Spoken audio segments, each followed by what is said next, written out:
Hunter Labrada and Iain Valliere. Iain Valliere and Hunter Labrada. No matter how you slice this one, these two dudes, young hungry lions in the IFBB, have quite a feud that they are starting to develop.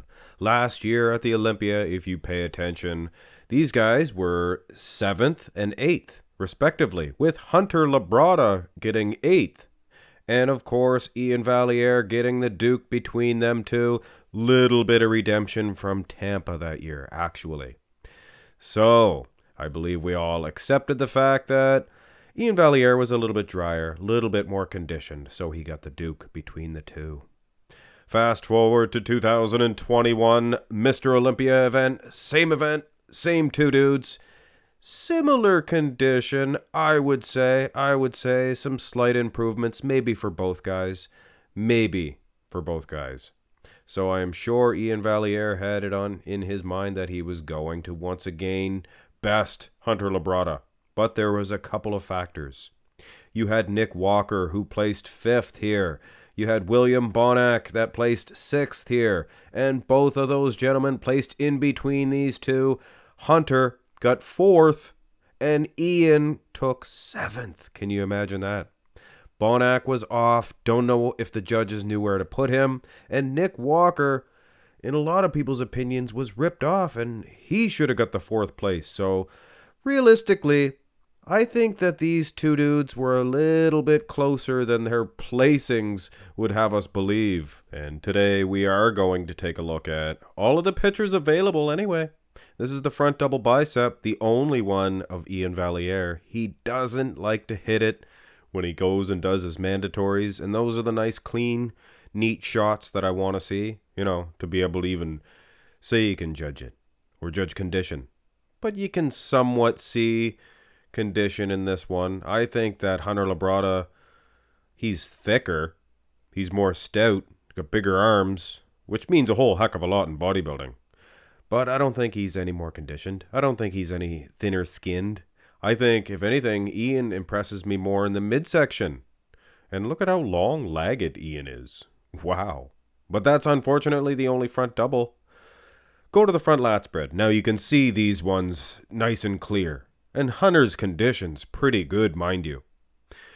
But I think Iain Valliere is underrated in the condition department. He doesn't have that wow separation like a lot of the guys, but he has that hard, grainy nature. Look at how long the legs are of Iain Valliere. Incredible. Upper body wise, of course, Hunter has a bit of a pec tear. Wow. But yeah, Iain Valliere generally actually looks better in the upper body than this. I think that he would be taking the front lat, but Hunter might be getting the front double. Turn to the side. Look at the size of Iain Valliere in the wheel department. Not only that, but he looks like he's a whole lot better conditioned, and it's hard to tell in the upper body. But I think the condition seems to be somewhat equal. Now, they're built totally different. Hunter has a long torso, short legs, and Iain has the long legs, short torso. So torso heap for torso heap, Hunter's probably winning. Here's a neater, cleaner, a better shot, clearer, I should say. And Hunter, yeah, he is bigger, thicker in the upper body. But I would wager to say that Iain is drier, even in the upper body, yes, and then the lower half. I hate to diss you Hunter Labrada fans. Hey, I'm a Hunter Labrada fan too. But it looks like Iain is peeled, paper-thin skin. Mooney. Anyway, next side shot, generally an easy one for Hunter Labrada to win against Iain Valliere. But realistically, guys, look at the rest of the physique aside from the tricep. Would you really say that this is a blowout victory? Hey, I am a huge supporter of Hunter Labrada's rear or side tricep. I love it. But he's just not impressing me as far as condition is concerned in this one thus far. But as we know, the true test of condition is the back shots, the hamstrings, the lower back, the glutes. Yes, the glutes. These guys, and this is, side by side. I didn't scale this one. God did, or what have you. Let's just say it involved time, existence, and gravity. I don't want to get into that argument either. But either way, look at how big the wheels are. Not just long, but big. Big. The wheels are of Iain Valliere, and his back looks very petite. Very petite. That's funny. Go to the clearer shot, see what we can see. Yes, there's no doubt. Hunter has a better, bigger back. But can a better, bigger back beat a drier glute setup? Less separation in the glutes, maybe, but he does look drier, does Iain Valliere.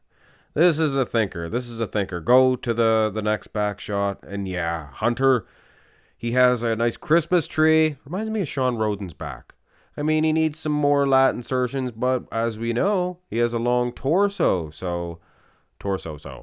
And if you look at Iain Valliere's back, maybe needs some more thickness back there, but genetically speaking, he's got a shorter torso anyway.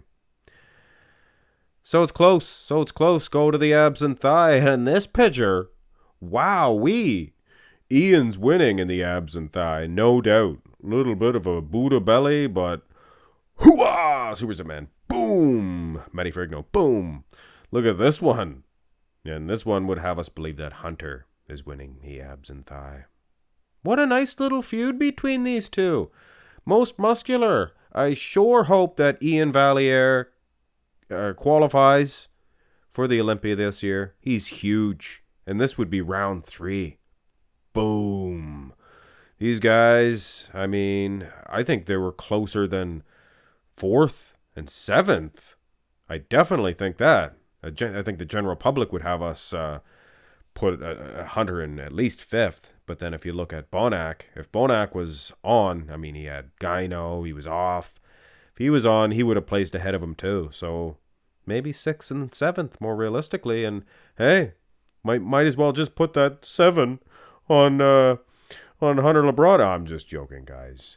I'm not here to argue with the placings, but I honestly don't see it. I don't see it. It could have went either way. But to have somebody 4th at the Olympia and 7th at the Mr. Olympia? Very strange. At the end of the day, of course, Hunter Labrada was your winner. He took 4th, and he is going to have to improve. Took a lot of criticism this year.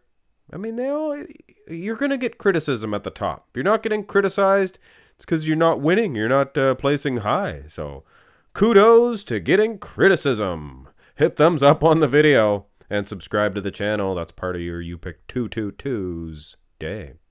Have a good one.